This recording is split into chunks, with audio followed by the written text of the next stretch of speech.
before humans conquered the frozen lands of the north.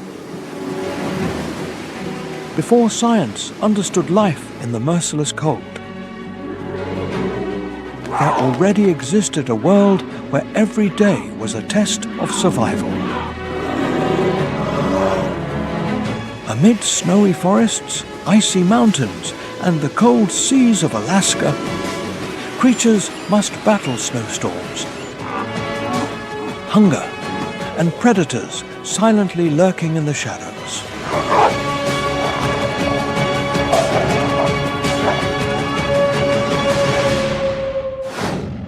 Welcome to frozen Alaska, surviving the most extreme cold on the planet. Please give us a like and subscribe to the channel to give us more motivation to keep creating quality content. Don't forget to comment below and tell us what you thought of the video, and let us know where you're watching from so we can discuss it together. Let's begin. When winter lays siege to Alaska, the land transforms into a strange and hostile place. Temperatures drop so low that breath crystallizes instantly in the air. The sun, if it appears at all, only floats low on the horizon like a faint and distant mercury of warmth, casting long bluish shadows over an infinite white.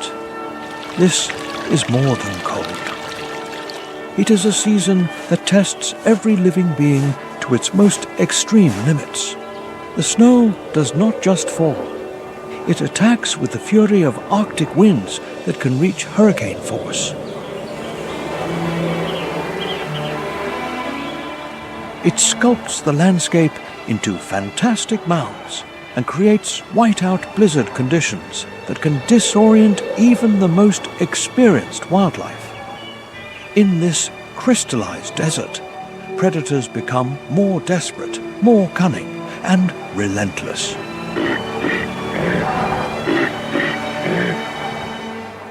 The balance between hunter and prey shifts abruptly as prey struggle to find food under layers of snow that can exceed 6 meters in thickness.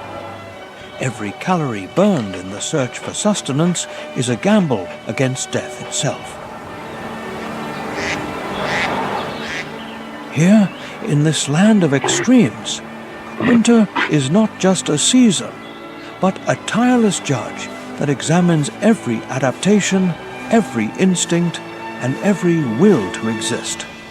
Those who pass the test earn a place among nature's most extraordinary survivors.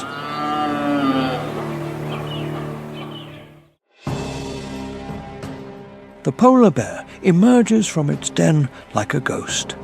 Its massive body shifts with surprising grace over the frozen landscape. This apex predator, which can weigh up to 650 kilograms, has spent the first months of winter in a state of lethargy, but remaining in motion. It subsists thanks to fat reserves accumulated during the previous year's hunting season. Now, with her cubs at her side, a mother faces the greatest challenge of her life. She stands motionless at the edge of an ice floe.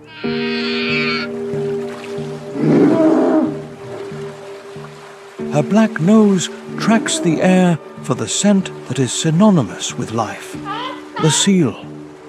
Her hearing, 14 times more sensitive than a human's, can detect the breathing of a seal through a meter of solid ice.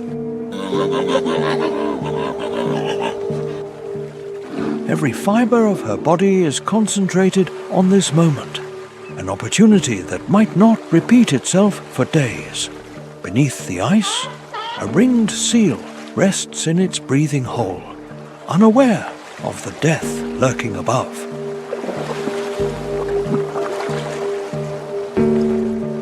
The patience of the mother bear is legendary. She will wait for hours, as still as a statue, until the perfect moment to strike.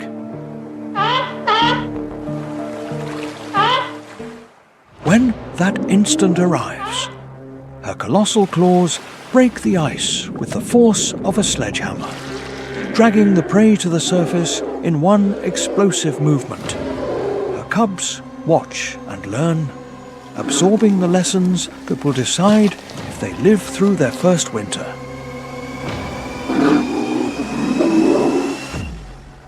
They still depend on mother's milk, but they must begin to understand the brutal calculus of Arctic survival. Every successful hunt by their mother will decide not only their immediate subsistence, but their ability to learn necessary skills.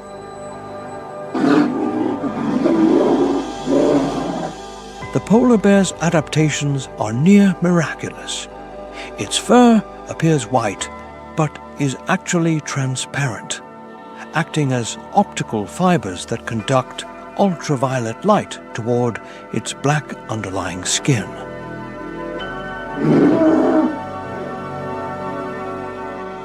Its giant paws, up to 30 centimeters wide, function as snowshoes and as oars, allowing it to move over ice and in water with equal efficiency.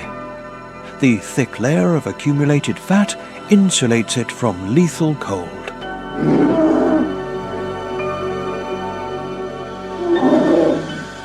However, even this perfectly adapted predator faces unprecedented challenges.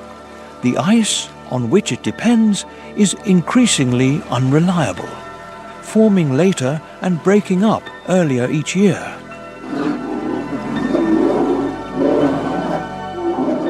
The longer swimming distances between flows test even its amazing endurance.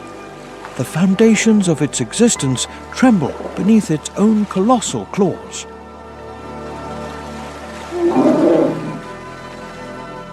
As the polar bear disappears into the swirling snow, another drama unfolds in the depths of the Alaskan boreal forest. Here, where firs and spruces form a natural barrier against Arctic winds, the woodland caribou moves like a phantom.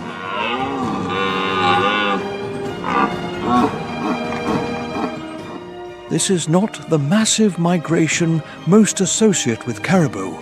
These are forest dwellers, small herds that have adapted to life among trees instead of the open tundra.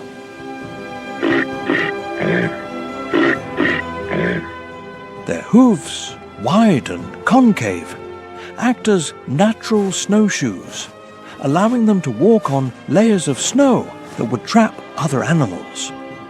The clicking sound they produce with every step functions as a communication system.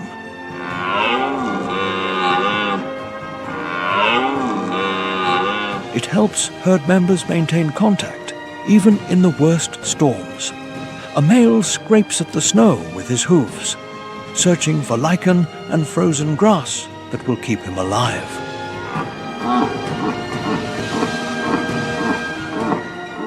His antlers, shed just a few weeks ago, give him a strangely fragile appearance, but he no longer spends energy on displays of dominance. Now, survival is his sole concern.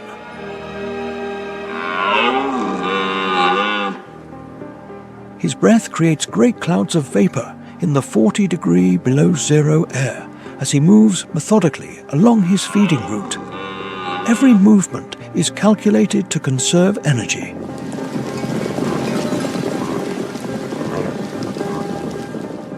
Unlike their tundra relatives who migrate hundreds of kilometers to escape the extreme weather, the woodland caribou has learned to adapt to winter instead of fleeing from it. The herd advances through the forest in single file. Each individual steps exactly in the footprint of the one before. This behavior, known as cratering, creates an efficient path through deep snow and helps the herd save valuable calories.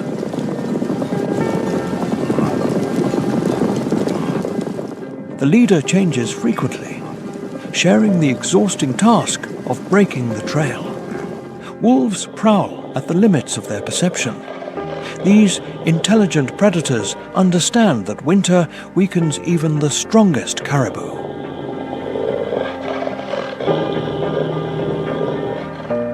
The eternal dance between predator and prey becomes more tense, as every mistake means death, not just for that individual, but possibly for the offspring that will not be born if their parents do not survive until spring. The caribou's winter coat is a marvel of natural engineering. The layer of hollow guard hair traps warm air near the skin, while a dense layer of underfur provides additional insulation.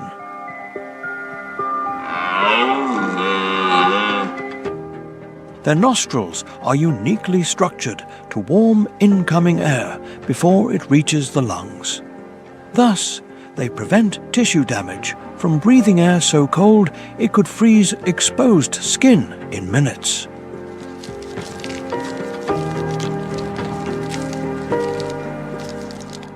When darkness envelops the forest with the weight of a heavy blanket, the caribou herd lies down in sheltered areas among the trees.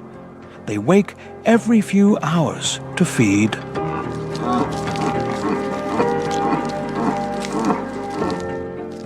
They follow an ancient rhythm that maximizes opportunities to find food while minimizing exposure to predators and the lethal cold.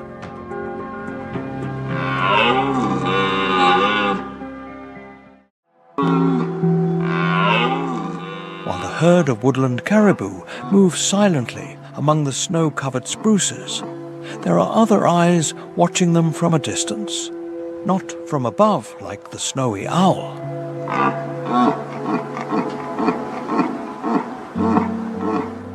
Not from the edge of the ice like the polar bear, but from the very shadows between the trees, where silver-grey bodies almost blend with the snow, the rock, and the cold blue light of the Alaskan winter.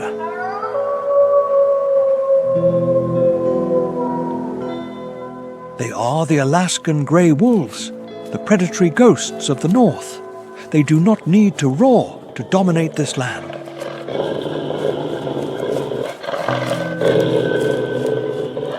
They dominate through patience, memory, and near-perfect coordination. A lone wolf is already a fearsome predator, but a pack represents the true force of wild nature.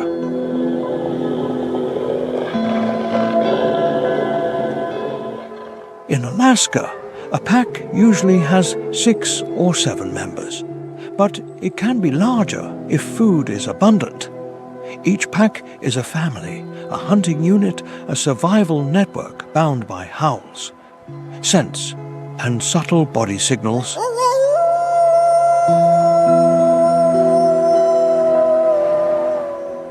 Across the snow, their tracks stretch in a near-perfect line. Each individual steps in the track of the one before, saving energy in a world where every step consumes precious calories.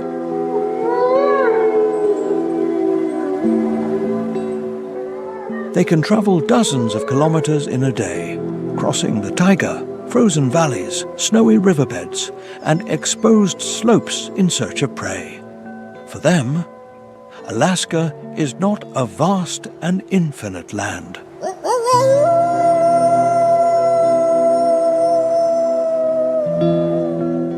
It is a living map, memorized through the scent of caribou, the tracks of moose, the faint sound of a straggling calf, and the wind direction carrying information about life or death.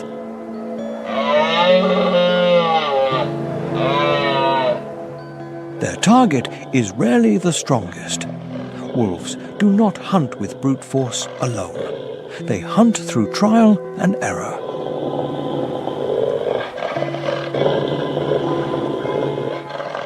A pack can closely follow a group of caribou for hours, even days, without rushing the attack. They observe how the group moves, identifying who walks slower, who is injured, who is young, or who is old.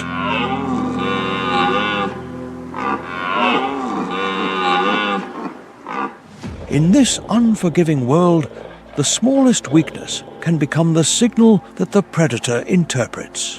When the hunt begins on the tundra, it is not always a short, explosive race.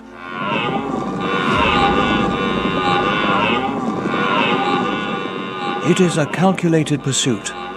Some wolves separate the prey from the main group. Others run in parallel, pushing it toward areas of deep snow, slippery riverbanks, or rugged terrain where the prey's speed is reduced.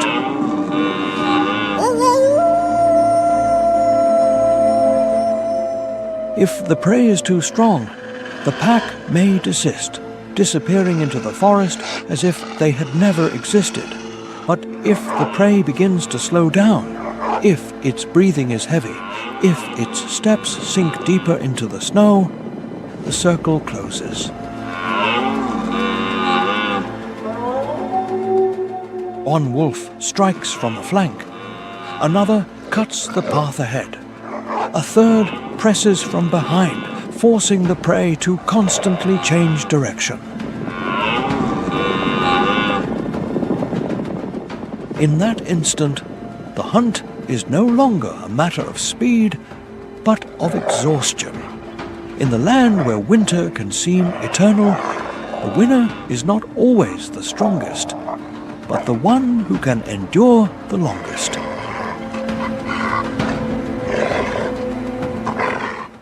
However, the life of the grey wolf is not simple either.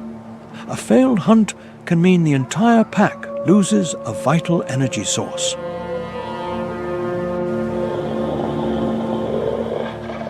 A caribou kick, moose hooves, or a crash on the ice can turn a predator into a straggler.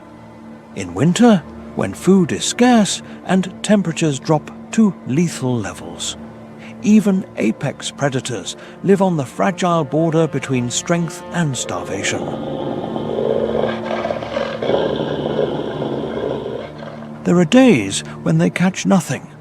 There are nights when the howls do not sound like a declaration of victory, but like a signal to maintain contact between members who have scattered seeking trails.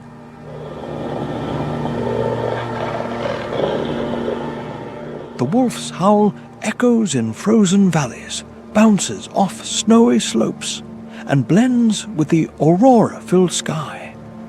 For a human, it may be the sound of untamed nature.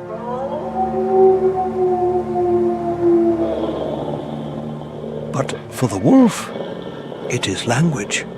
It helps members reunite, warns other packs to stay away from their territory, and reinforces bonds within the family.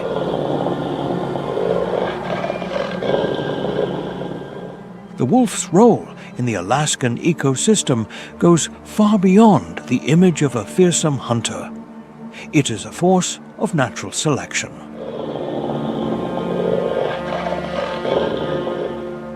By hunting the weak, old, sick, or young individuals, they contribute to maintaining the health of prey populations.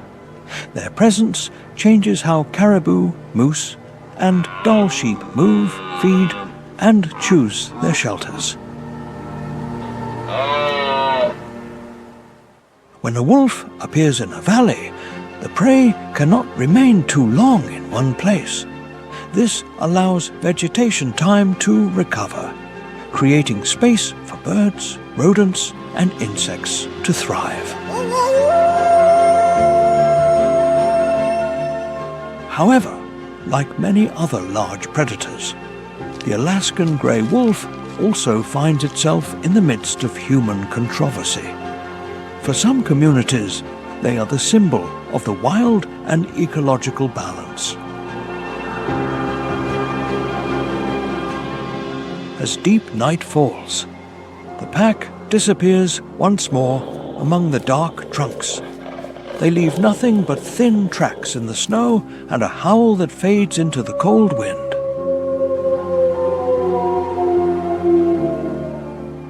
In a place where life is always paid for with alertness, speed, and instinct, the grey wolf is not just a predator, it is the silent soul of wild Alaska.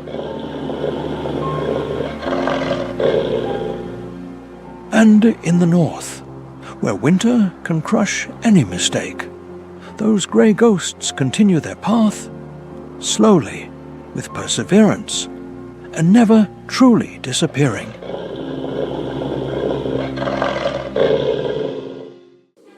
The night belongs now to other hunters, high in the forest canopy, where the aurora borealis creates a dome of ever-changing coloured light.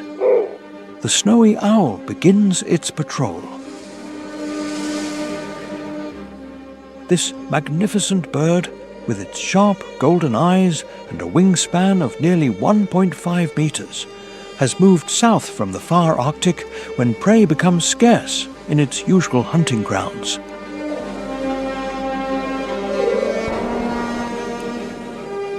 The owl remains motionless atop a dead fir. Its white plumage makes it nearly invisible among the snow-covered branches.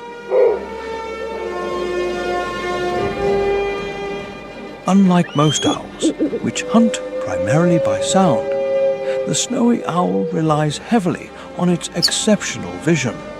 Its yellow eyes can detect the movement of a lemming under the snow from a distance of over 800 meters.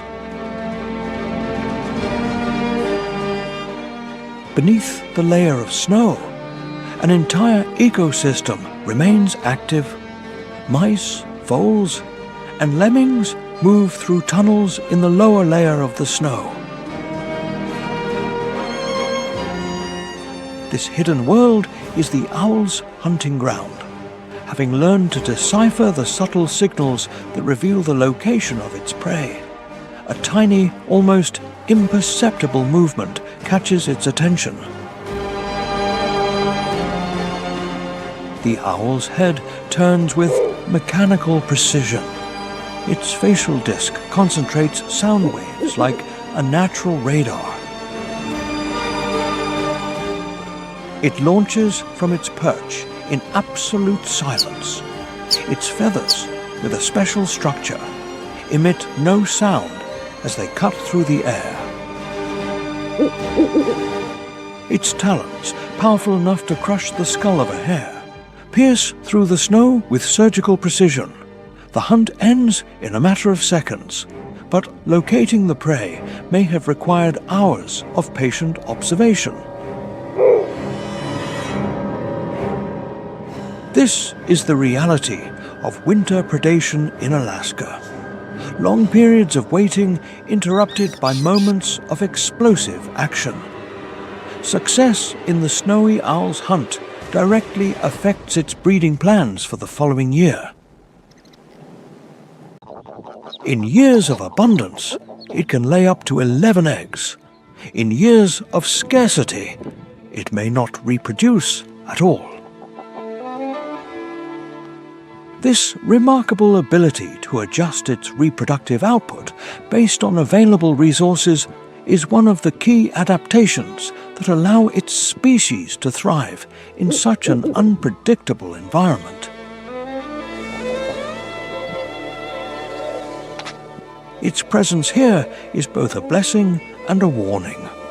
Snowy owls only appear in southern Alaska when their primary prey in the high Arctic suffers a severe decline.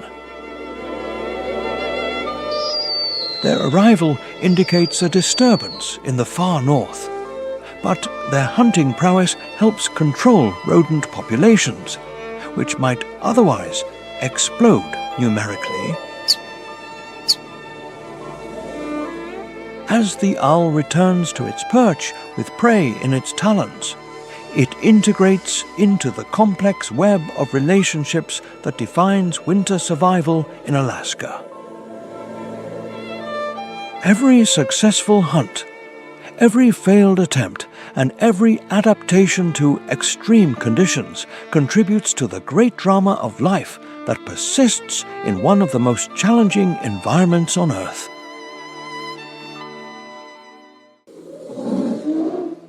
From a winter den on a high mountain slope, a grizzly mother emerges. She squints against the blinding light of the spring sun. She has not eaten in 7 months, subsisting entirely on her fat reserves. During this time she has nursed her 2 cubs, born in the darkest days of winter. Her body weight has been reduced by nearly 40%. Now she must mobilize the energy necessary to lead her children into a world full of lethal challenges.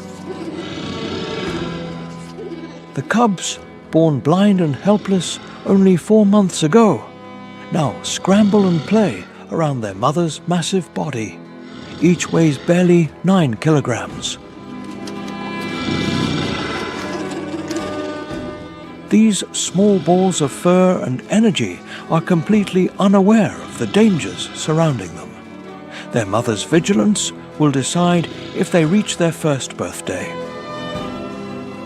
The bear descends the slope carefully, clinging to rocks with her enormous claws. The gravel is slippery from the snowmelt. Every few steps she stops to scan the landscape. Her alert sense of smell searches for scents that might indicate an opportunity or a danger. Her hearing is sensitive enough to detect the footsteps of another bear a mile away. She processes the complex symphony of sounds filling the spring air. At the foot of the slope runs a stream swollen by the thaw. The water is brown with mud and sediment. There, she will teach her cubs one of the first vital lessons: how to fish. But first, she must feed herself.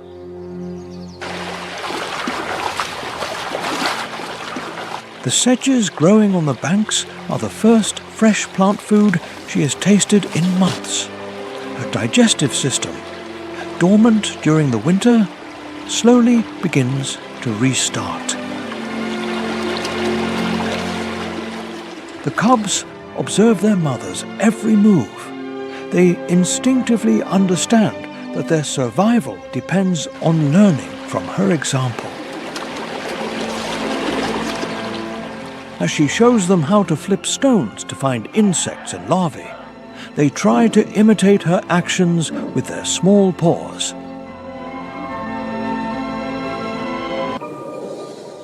But spring in Alaska brings dangers that go far beyond the simple challenge of finding food. Male grizzly bears, emerging from their winter shelters, represent a lethal threat to the cubs. These colossal animals do not see the cubs as members of their own species. They see them as obstacles preventing mating with the mother. The mother bear must navigate a complex social environment where an ill-timed encounter can mean the death of her offspring. Therefore, she leads her cubs toward higher ground. She moves them away from the valley floors where larger bears usually travel. Her movements are purposeful but cautious. Every decision is based on the need to find food while maintaining the safety of her litter. The abundance of spring comes at a price: increased competition. There is greater aggression from other bears, also desperately seeking to recover from winter. When the bear family moves through a meadow, their presence causes a chain reaction. Ground squirrels dive into their burrows, and their alarm calls warn other small mammals. Birds abandon their foraging to harass the bears from a safe distance. Their hoarse croaks add to the noisy chorus of spring. However, despite being a danger to smaller beings, the mother bear fulfills an essential ecological function. Her massive paws and powerful claws churn the earth as she digs for roots and rodents. This process facilitates plant growth. Her droppings deposit nutrients into the landscape, fertilizing the very meadows she traverses. The salmon she will catch at the end of the season will transport marine nutrients inland. This process enriches the forest ecosystem kilometers away from the nearest stream. The cubs become stronger and more coordinated each day. Their initial vulnerability gives way to the confidence and strength that will turn them into apex predators. Nonetheless, for now, they remain entirely dependent on the wisdom and protection of their mother. They live in a world where beauty and danger coexist in every shadow and at every bend in the road. While the grizzly bear family deals with the complexity of spring survival in the mountains, another drama unfolds on Alaska's rugged coasts. Here, where the Pacific Ocean meets the continent with thundering force, stellar sea lions arrive at traditional rookeries their species has used for thousands of years. A giant male weighing nearly a ton glides from the violent waves onto a rocky ledge with surprising grace. His massive body, which would be clumsy on land, moves with agility in the water, propelled by powerful front flippers that act as oars and wings in the marine environment. Water drains from his thick fur as he positions himself among hundreds of other sea lions congregated for the most important event of their annual cycle, the breeding season. This is a gathering unparalleled in the natural world. The din is overwhelming, an uninterrupted series of barks, roars and bellows that can be heard kilometers away. The scent is equally intense, a mix of salty air, fish, and the musky smell of hundreds of large mammals crowded into a relatively small space. The visual spectacle is astonishing. Colossal males of up to 1,000 kilograms share the space with slender females and playful pups. All this happens against a backdrop of crashing waves and majestic sea cliffs. The appearance of the dominant male marks the start of a complex social ritual that will decide his reproductive success for the year. He must establish and defend a territory against other males while attracting females to his chosen spot. Combats between rival males are spectacular displays of strength and determination. Alpha males rear up on their hind flippers and lunge at each other with devastating force.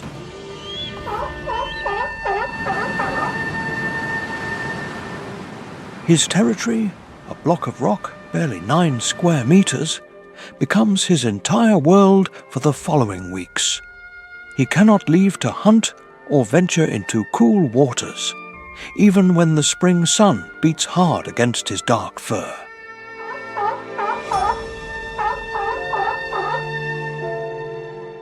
He must survive on fat reserves accumulated during months of feeding in the rich Pacific Ocean. Meanwhile, he maintains a constant watch against young males attempting to challenge his dominance.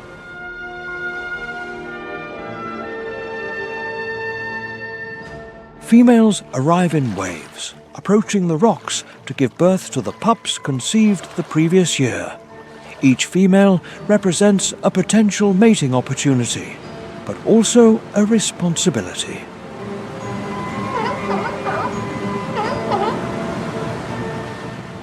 The male must protect not only his territory, but also the females and pups living in it from the aggression of other males and the constant threat of predators. Orcas patrol nearby waters with their characteristic black and white silhouettes, moving like ghosts beneath the surface.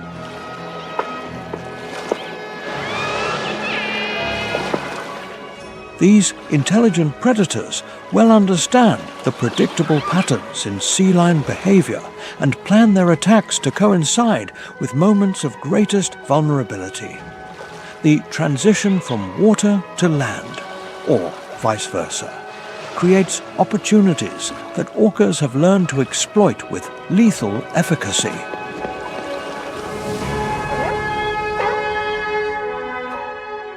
The male's colossal size, which makes him fearsome in territorial disputes, also makes him prone to overheating on warm spring days. He must balance the need to maintain his position with keeping his body cool to survive. He fans himself with his hind flippers and positions his body to catch any available breeze, but his options are limited by the social constraints of colony life. Over time, the group's energy dynamics become more complex.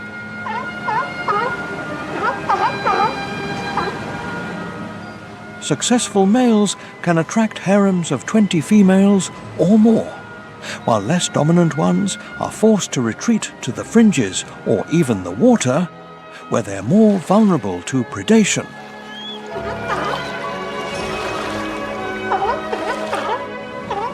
The constant social tension, combined with the physical demands of territorial defense and mating, pushes these magnificent animals to the limit of their biological capacity.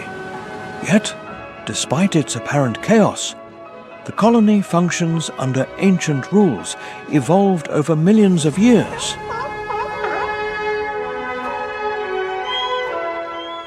The rhythm of comings and goings, the patterns of territorial defense, and the complex negotiations between males and females contribute to maximizing reproductive success and minimizing energy expenditure for this extraordinary congregation.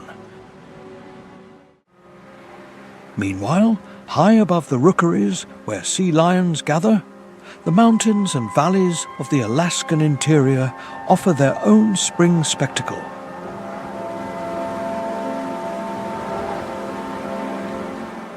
Here, on meadows still covered in snow but lit by newly sprouted wildflowers, the Dall sheep moves with the confidence of a species perfectly adapted to vertical terrain that would challenge even an expert climber.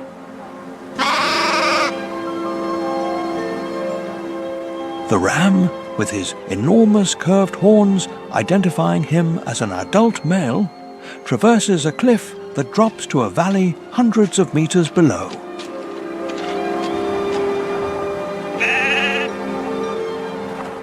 His hooves, hard as stone, yet capable of gripping the smallest ledges, carry him across terrain that seems to defy the laws of physics. Each step is made with mathematical precision, and his body automatically adjusts for balance and leverage, reflecting millions of years of evolutionary refinement. Spring brings both opportunities and challenges to the highlands where the Dall sheep dwells. The thaw reveals fresh grass and herbs that will nourish the herd to recover from winter privations. But it also makes the terrain more dangerous.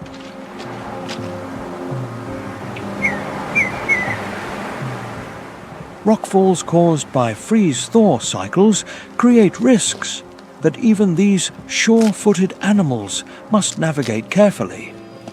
Avalanche zones, frozen through winter, now become death traps where one wrong step can trigger a slide capable of burying an entire herd.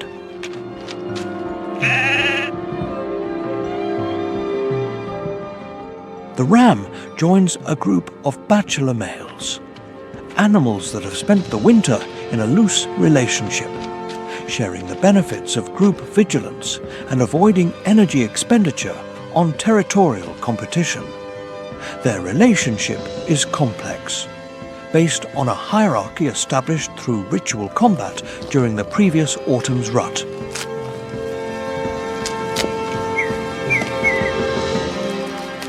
The size and curvature of each animal's horns provide an immediate visual indicator of age and dominant status, helping to minimize actual conflict at a time when energy conservation is crucial.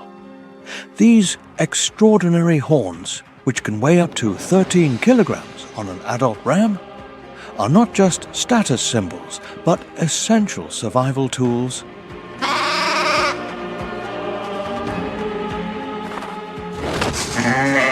In combat, rams back up and then charge forward at speeds of up to 32 kilometers per hour. Their skulls and horns clash with a sound like thunder that can be heard for kilometers.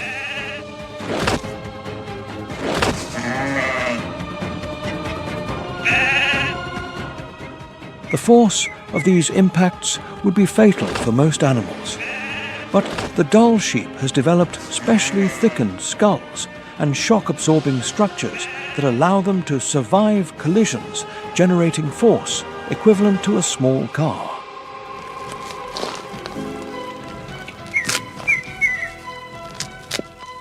As the group ascends the slope, they remain alert to predators that consider these peaks their hunting territory. Golden eagles glide overhead, their sharp sight searching for lambs that stray too far from the group's safety.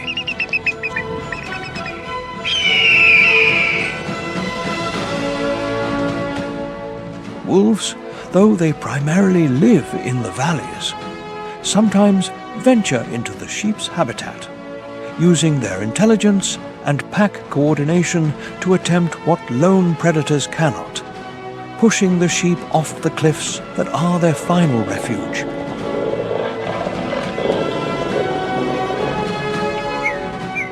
The ram's ability to detect danger goes beyond simple vigilance. His hearing is sensitive enough to distinguish between the sound of a falling stone and the step of a predator.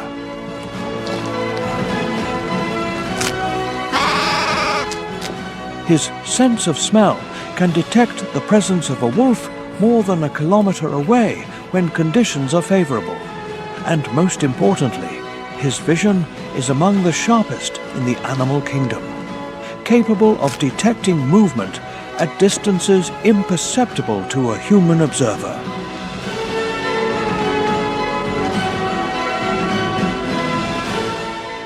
The terrain that defies climbers is quite simply home to these prodigious animals. They rest on ledges barely wide enough to hold their bodies, seemingly indifferent to precipices that would cause vertigo even in experienced mountaineers.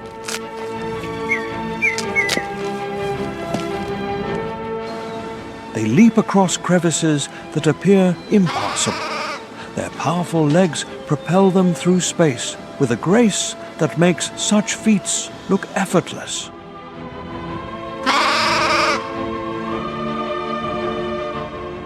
However, despite these remarkable adaptations to life on vertical terrain, the Dall sheep faces challenges that even its extraordinary skills cannot overcome. Climate change is altering the high mountain environment in ways that disrupt rules established over millennia.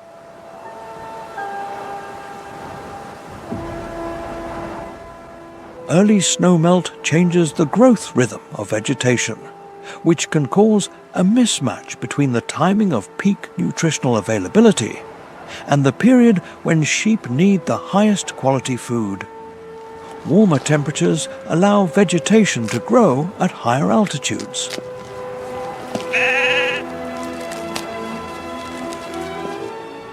This can reduce the area of clear ground that sheep prefer and create corridors that facilitate predator access to their traditional habitat. the sun rises in the Alaskan sky. Its rays reflect off snowfields and granite peaks in a play of light and shadow that changes minute by minute. Spring in Alaska is a season of transitions, of opportunities seized and challenges overcome, of life forms expanding the limits of the possible in the eternal quest to survive and reproduce. In Alaska, summer does not arrive as a gentle warming, but as an explosion of life so intense it feels almost frantic. The sun, which was absent or barely present for months, now refuses to set. It creates a landscape bathed in eternal golden light that transforms the entire ecosystem into a 24-hour process of production, feeding and reproduction. This is not just summer. It is the brief period in which Alaska reveals its true biological wealth. Rivers overflow with salmon returning from the ocean to spawn. Succulent shrubs bend under the weight of fruits that will feed countless animals during the winter. Cubs born with the awakening of spring grow at an astonishing rate as they prepare for their first challenge of winter survival. However, abundance comes with its own set of challenges. The very wealth of resources generates fierce competition. Predators converge on feeding zones where prey concentrate in unprecedented numbers. Constant daylight alters natural rhythms and behaviors. The short growing season means that every day, every hour, and every moment with favorable conditions must be exploited to the fullest. In the streams and rivers that meander through the Alaskan wilderness, one of nature's most extraordinary journeys reaches its climax, the Pacific salmon. After years in the ocean strengthening itself on marine nutrients, now returns exactly to the same stream where it was born. It is a feat of navigation that scientists still struggle to fully understand. The sockeye salmon, its body transformed from silver to bright red and its head to green, battles a current that would defy even a professional swimmer. Its flesh, once firm and fatty from ocean feeding, begins to decay as its body diverts all available resources toward reproduction. This is a journey without return, a final mission that will end in death but ensure the continuity of its genetic lineage.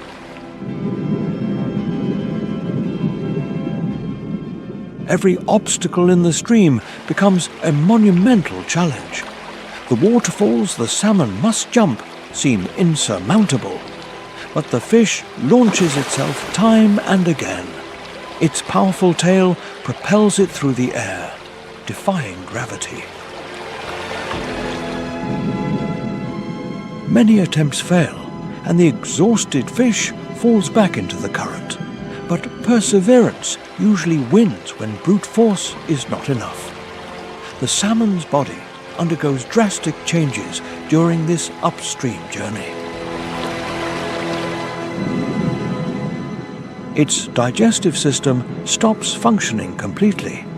It will never eat again. Its jaws elongate and develop aggressive-looking hooks that it will use not for feeding, but to fight other males for the right to spawn. Its skin thickens and scales set deeper, creating a kind of armor for the battles ahead. In traditional spawning grounds used for thousands of years, the appearance of the salmon creates a spectacle of life and death that attracts predators from across the region.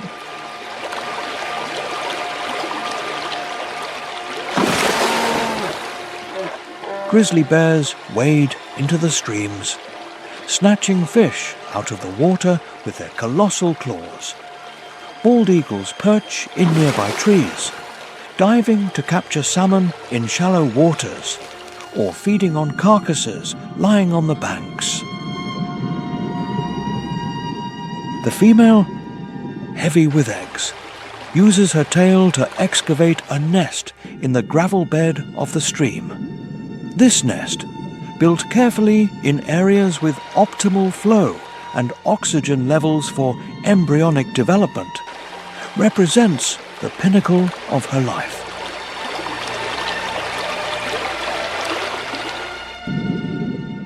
The male, with his hooked jaw and humped back giving him an almost monstrous appearance, fights fiercely for the right to fertilize those eggs. The battles are brutal but brief, and the winner gets the chance to release clouds of sperm over the newly deposited eggs. In a few days, both the male and female will die, and their bodies will provide nutrients to the river ecosystem, contributing to the sustenance of the next generation. The death of the salmon is not an end, but a transformation.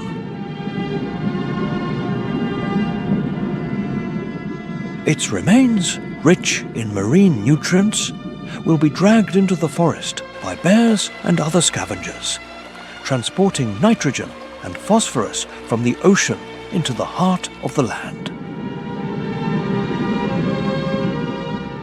Trees growing near salmon streams grow faster and reach larger sizes than those without access to these nutrients. The very forests that shade the streams depend on the salmon's final sacrifice for their growth and productivity. Eggs buried in the gravel endure the winter protected by ice and snow. Developing slowly in the dark months until spring triggers their emergence as fry. These tiny fish still carry the yolk sac that will nourish them in their first weeks of life. Some will survive to continue the cycle, but many will serve as food for other stream dwellers. Their sacrifice contributes to the complex web of relationships that defines Alaska's aquatic ecosystems.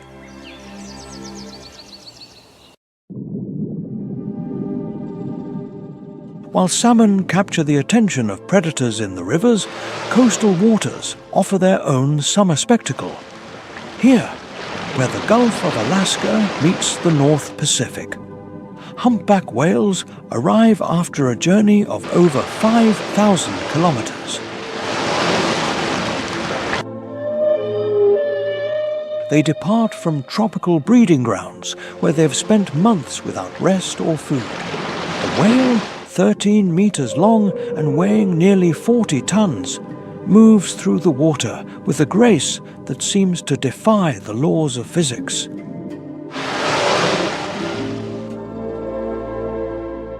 Its enormous pectoral fins, the longest of any whale species, cut through the water as it begins to feed with the urgency caused by months of fasting. Its body weight has decreased considerably during the breeding season.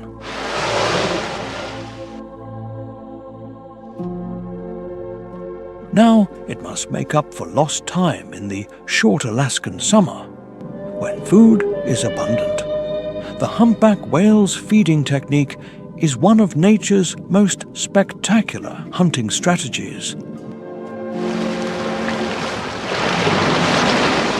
Operating alone or in coordinated groups, the whales dive beneath schools of herring or krill and expel blasts of air while swimming in an upward spiral. This bubble net creates a cylindrical wall of bubbles that confuses and concentrates the prey. This allows them to be captured with ease. The pleats of the whale's throat, which are normally contracted like an accordion, expand drastically when it lunges upward through the center of the net.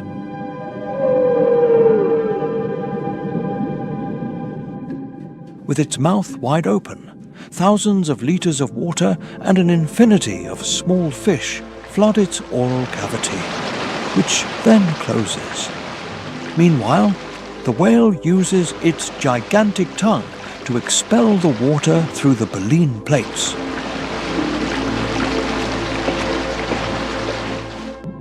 The fish remain trapped behind the baleen, ready to be devoured in a mouthful that can contain several hundred kilograms of food. This strategy requires extreme temporal precision and coordination. This is especially true when several whales collaborate. The lead whale must calculate the depth and density of the prey school, while other members must synchronize their movements to maintain the integrity of the bubble net.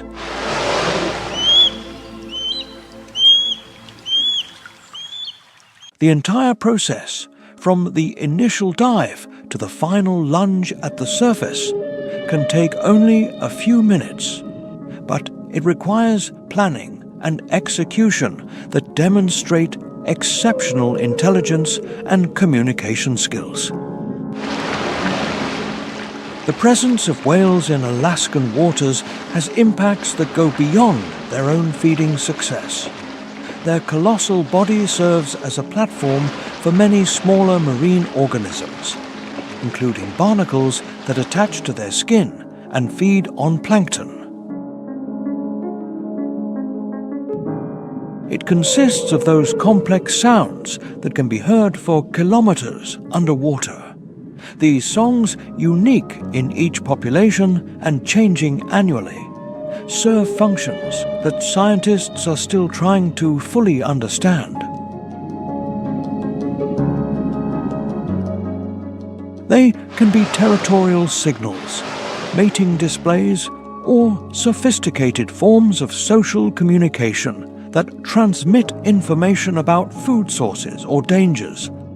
The whale's ability to navigate across thousands of kilometers rivals human technology.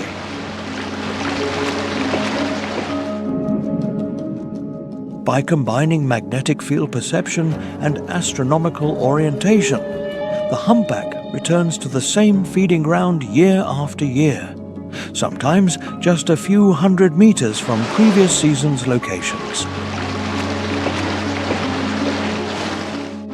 As summer progresses, the whale feeds almost continuously, consuming up to 1,300 kilograms of food a day. This massive consumption is necessary not only to recover lost physical condition, but to generate energy reserves for the coming year. The short Alaskan summer must provide enough resources to fuel a whole year of one of the most energy-demanding lifestyles in the animal kingdom. The whale's feeding success has a direct impact on the marine ecosystems of the North Pacific. By consuming large quantities of small fish and krill, humpbacks help control populations that could grow large enough to deplete their own sources of livelihood.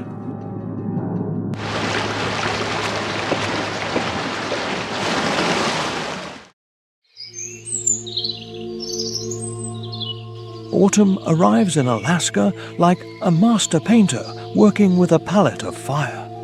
The landscape transforms overnight, passing from summer green to vibrant patches of red, yellow, and orange that seem to glow with their own light.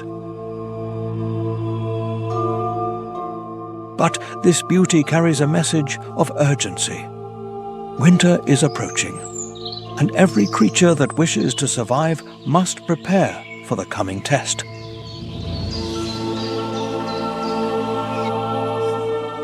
The air grows crisper with the promise of frost. Every breath creates small clouds of vapor as reminders of what lurks ahead. The sun, which was high in the sky for months, now begins its descent toward the horizon. It recovers the rhythm of day and night that had disappeared in midsummer. The first snows cover the highest peaks, and day by day advance down the slopes like a slow-motion white avalanche. They will eventually bury the entire landscape. This is the season of harvest, of fattening, of final preparations for the most difficult time of year. Plants rush to complete their reproductive cycles before the frost ends their growing season.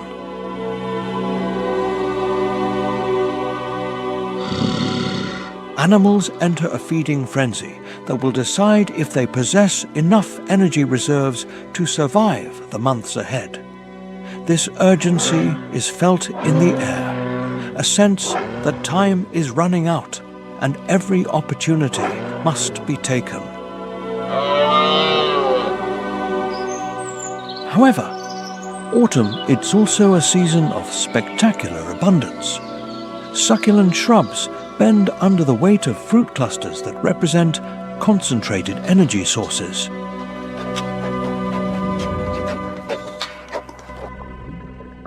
Salmon migrations continue to offer protein-rich opportunities for any predator skilled enough to exploit them.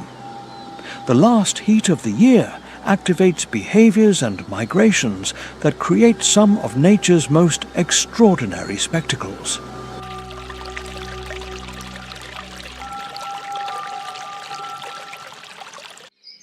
Deep in the vast forests of the Alaskan interior, where spruce and birch create a mosaic of green and gold, a female black bear moves with determination. Her massive body, which looked thin months ago, now carries the layers of fat that will sustain her through the winter.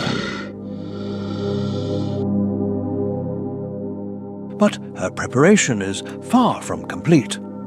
The brief window of autumn opportunity demands continuous attention to survival. She stops before a service berry bush whose branches are laden with dark purple fruits. It is one of nature's most concentrated energy sources. Her keen sense of smell detects the perfect balance of sugars and nutrients that make these berries invaluable. With surprising delicacy for such a large animal, she uses her lips and tongue to pluck the fruits. She consumes hundreds of them in each feeding session. The bear's autumnal behavior is governed by a biological clock that measures the accumulation of the necessary fat reserves. She must increase by several hundred kilograms before retreating to her den. She turns her body into a living storage system that will provide energy for hibernation. If she is pregnant, this energy will also serve to nurse her cubs in the winter months when there is no food. Her feeding strategy demonstrates remarkable intelligence and memory. She moves between food sources following their ripening cycles. She coordinates her visits to maximize nutrient availability. Blueberry patches visited early on give way to cranberry wetlands as the season progresses. These are followed by rose hips and late elderberries that provide the last calories before the snow. But fruits are not her only source of food in autumn. She tears apart rotting logs to access larvae and insects. The high protein content of insects complements the carbohydrates from the fruits. Her powerful claws allow her to dig for roots and hunt ground squirrels. The squirrels are fat and nutritious thanks to their own autumn preparation. The bears' feeding activities have profound effects on the forest ecosystem. By moving between fruit patches, she unintentionally sows seeds over extensive areas. Her digestive system improves the germination capacity of many plants. Her excavations churn the soil and create opportunities for the growth of new plants. Even her winter shelter will eventually become a place where vegetation grows better. Preparing for hibernation consists of more than just accumulating fat reserves. She must also find or create a suitable den. It must be a place that remains isolated throughout the winter and provides sufficient ventilation. The choice of this site is one of the most important decisions she will make. A poorly chosen shelter can mean death by exposure or suffocation. The black bear embodies the essence of the autumn survival strategy. It is the transformation of seasonal abundance into the energy stores needed to survive scarcity. Her movements in the forest create disturbances that trigger responses throughout the ecosystem. Scavengers follow her at a safe distance with the hope of taking advantage of any remains. The cycle of life in Alaska continues its relentless rhythm toward winter.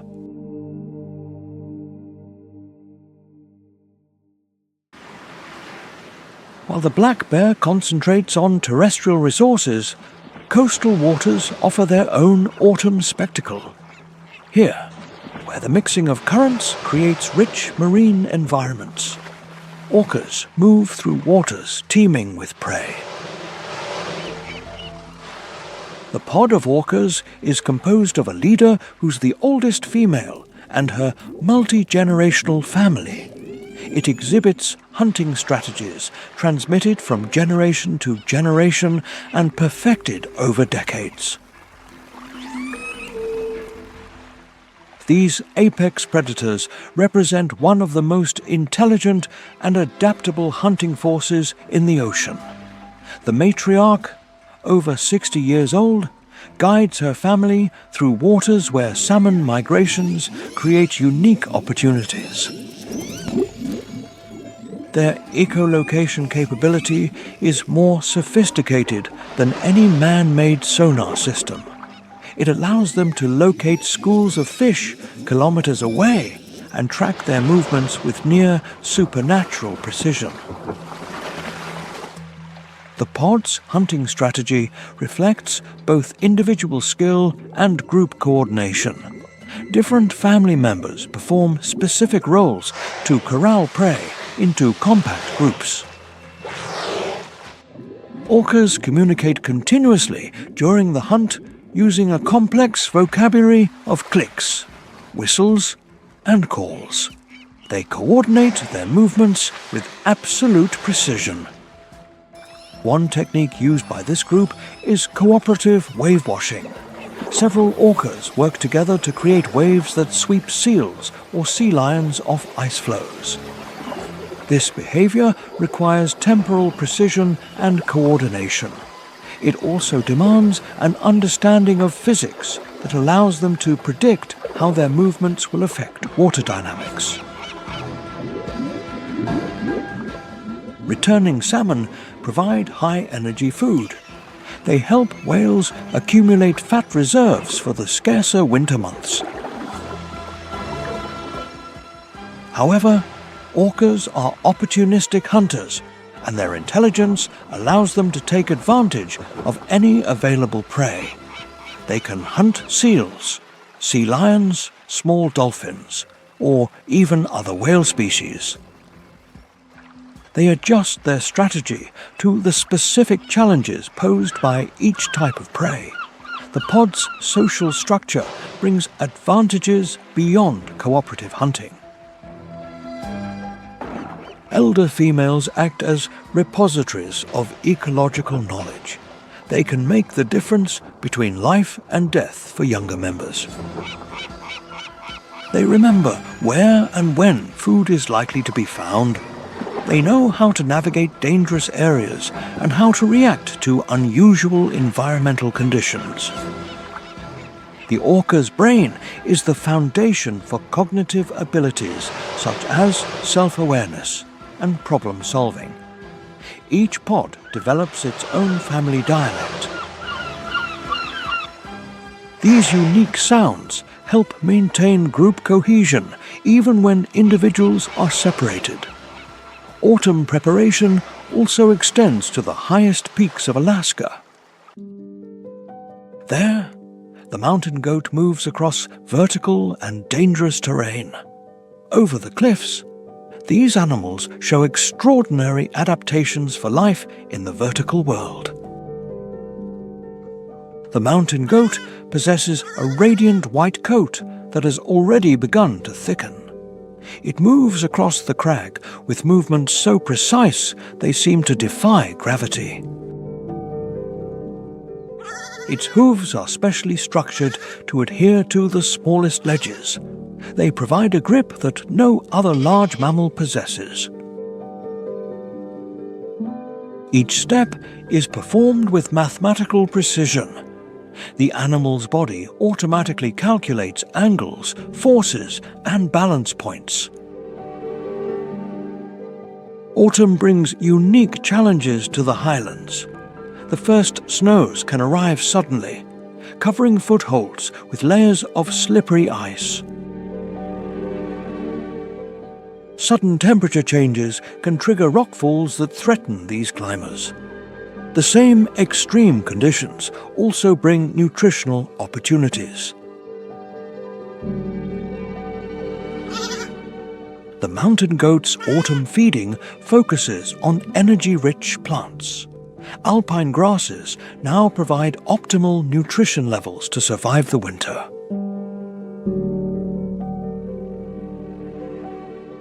Its specialized digestive system allows it to thrive on fibrous plant matter. This vegetation would provide insufficient sustenance for most other large mammals.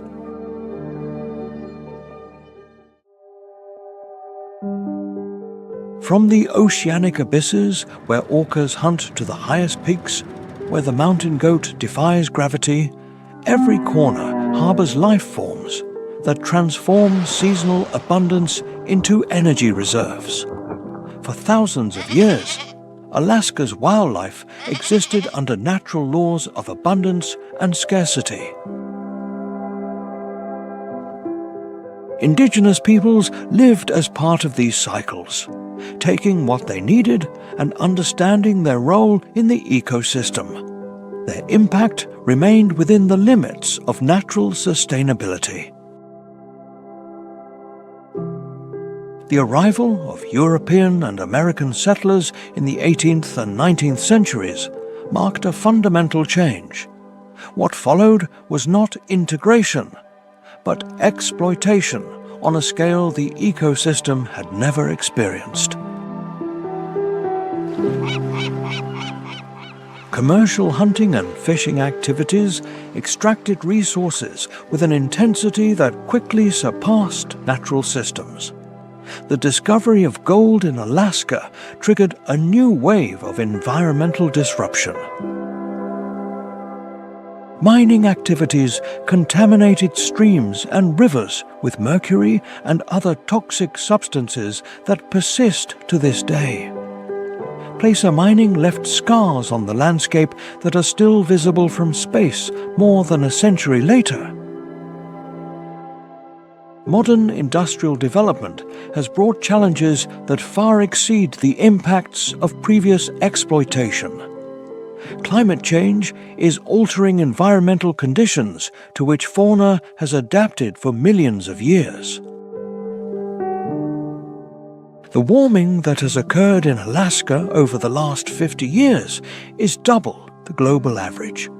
Changes are so rapid that many species cannot adapt at the speed necessary to survive. Ocean acidification is altering marine ecosystems in ways that affect the entire food web. Shell-building organisms find it increasingly difficult to build their protective cover in more acidic waters. The collapse of these fundamental species propagates through the food web, affecting fish, birds, and marine mammals. Global warming is also altering the synchronization of natural events, creating mismatches between species and their food sources. Plants sprout earlier, but the insects that depend on them might not be present. Caribou migrations may arrive too early or too late as the seasons change. These biological mismatches can have devastating impacts on wildlife populations.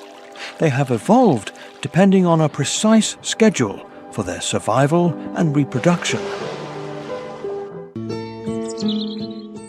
Alaska has always given humans the feeling of being before an indomitable world. Frozen mountain ranges, endless spruce forests, and rivers stained red with salmon form one of the grandest wilderness areas.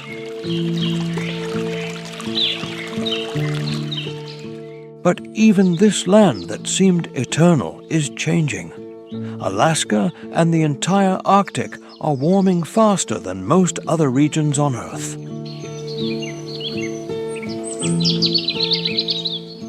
Winter is shorter, sea ice forms later, and permafrost is softening and collapsing.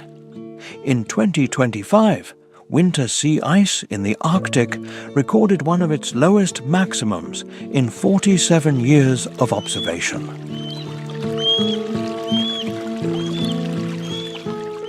For Alaska, this is the displacement of the entire living world.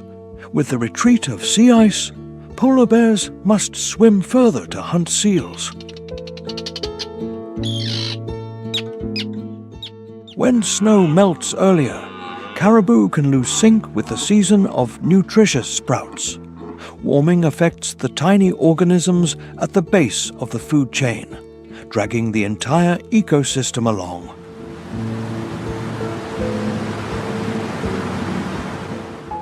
The story of Alaska is not only one of loss. Across this vast land, humans are cooperating to protect what can still be saved.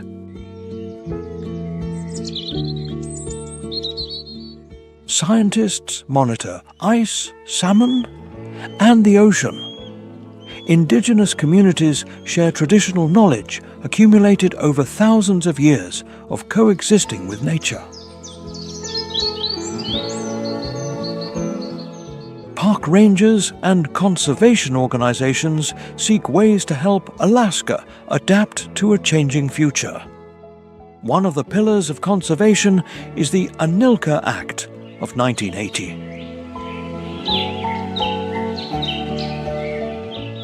This law set aside more than 100 million acres of federal land for new conservation units.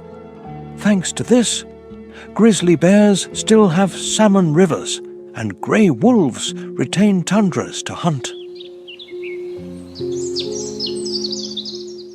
In salmon streams, restoration projects are removing old culverts that blocked fish passage. When water flow is reconnected, salmon can travel further to reproduce.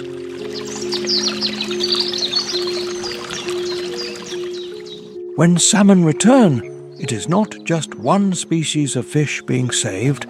The entire forest, bears, eagles, wolves, and the ocean benefit from a healthier river.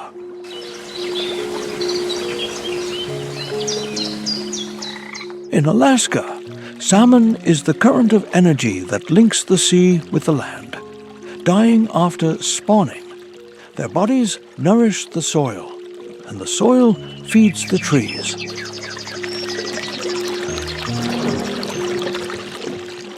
Alaska is a gigantic natural laboratory where scientists study Arctic ecology and migrations. That is why it is mentioned in topics such as wildlife conservation, marine biology, and biodiversity protection. To understand Alaska is to understand how the Earth works. To understand the salmon is to understand how the ocean feeds the forest. To understand the grey wolf is to understand the role of the predator in ecological balance. To protect Alaska is to allow rivers to flow free and the old-growth forest to remain standing. When the aurora shines again and the wolf's howl fades away, Alaska will continue telling its story.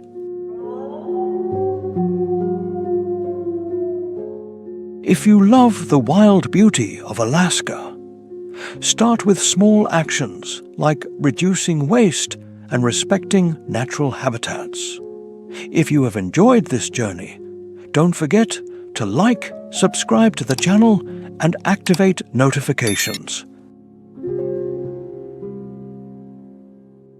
Leave us a comment indicating which Alaskan animal impressed you the most. Each interaction helps Nature Content reach more people. Alaska remains there, majestic and fragile. Today, more than ever, it needs humans to choose to be on the side of life.